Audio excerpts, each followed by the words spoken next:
धमकाने पर जलाने की कोशिश की है। ये बचाने के लिए चिल्लाती रही। दस साहब, क्या हम भी कुछ कहें? निशा जी का ये कहना है कि ज्योतिका जी ने बहुत कष्ट सहे हैं, जैसे उनके चेहरों से साफ झलक रहा है, पर जो भी इनके चेहरों पे दिख रहा है बिल्कुल झूठ है। जो भी ये दिखाना चाह रही है, इनसे मैं साफ वाकिफ हूं। इनके सास जो यहां बैठी हुई है, बूढ़ी माँ, उनके बेटा अब क्या करे जब ऐसी आजकल की बहुएं जो अपनी मां की इज्जत नहीं करती हैं और उन्हें फंसाकर वृद्धाश्रम भेज देती है। यही वो लड़कियां हैं जिनकी वजह से हर घर बेघर हो रहे हैं। ये देखिए जज साहब, इनकी शादी इस तारीख को हुई थी। उन्होंने 7 कसमें खाई थी कि ये लोग साथ रहेंगे। अब ये कहती है कि नहीं, मुझे अपना अलग घर चाहिए। ऑब्जेक्शन ये रोना। अपना अलग घर चाहिए। क्या ये सही है? क्या एक बेटे को अपनी मां को छोड़ देना चाहिए? क्या अपनी मां को वृद्धाश्रम भेजना चाहिए जहां इन्हें कोई नहीं जानता हो? मैं आपसे जवाब चाहता हूं जज साहब। अब ये इंसाफ आप ही दिला सकते हैं। आपके पास कुछ सबूत है? और ये सिर्फ शादी का कार्ड देखने से थोड़ा तय हो जाता है कि कौन गुनहगार है और बेगुनाह। गवाह है।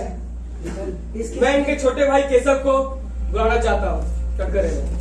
इजाजत है? केशव,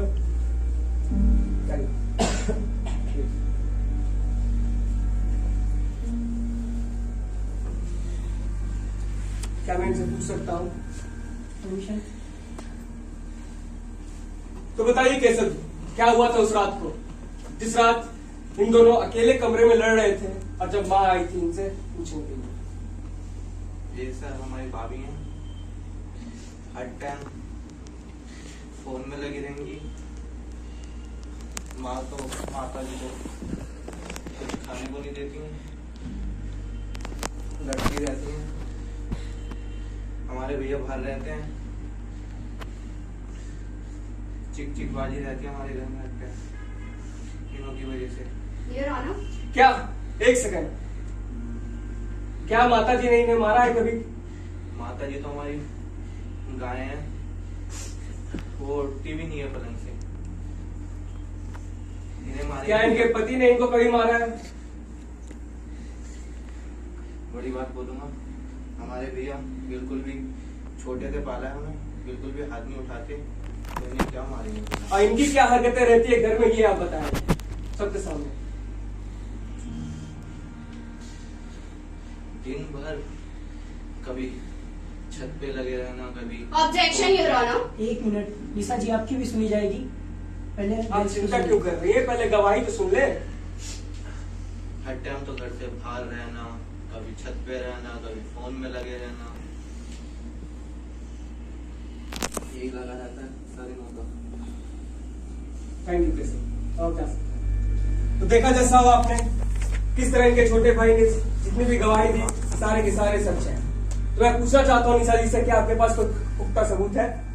जी जरूर योर ऑनर, मैं उनकी सास को कटघरे में पेश करने की इजाजत मांगती हूँ। इजाजत है?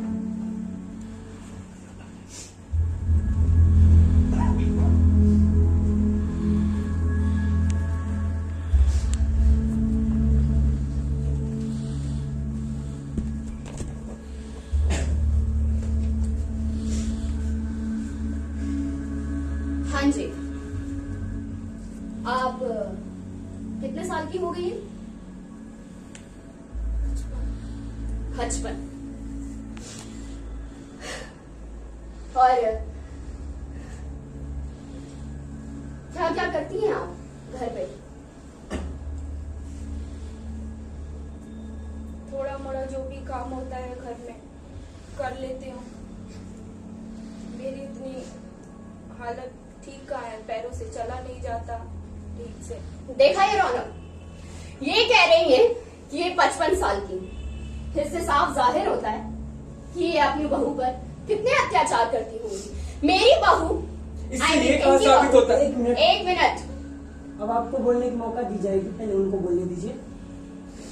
हाँ जी। इनकी बहू प्रेग्नेंट है और एक प्रेग्नेंट लेडी पर ये और इनका बेटा दोनों मिलकर अत्याचार करते हैं।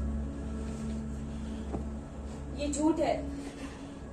और किस लिए? क्योंकि दहेज पर, सिर्फ दहेज के लिए। देखिए इनके हाथ में भी लगी हुई है। इससे बड़ा गवाह चाहिए आपको? योर ऑनर, मेरी सास ने मुझे जलाने की कोशिश की, जिंदा जलाने की कोशिश, और मेरे क्यों बड़ी पति सभा में आप झूठ बोल रहे एक हो? मिनट। मेरे पति ने मुझ पर हाथ उठाया है। जब रक्षक ही भक्षक बन जाए, एक औरत क्या कर सकती है? इसलिए मुझे तलाक चाहिए। दिन रात दहेज के ताने सुन सुनकर मैं पागल हो गई हूँ।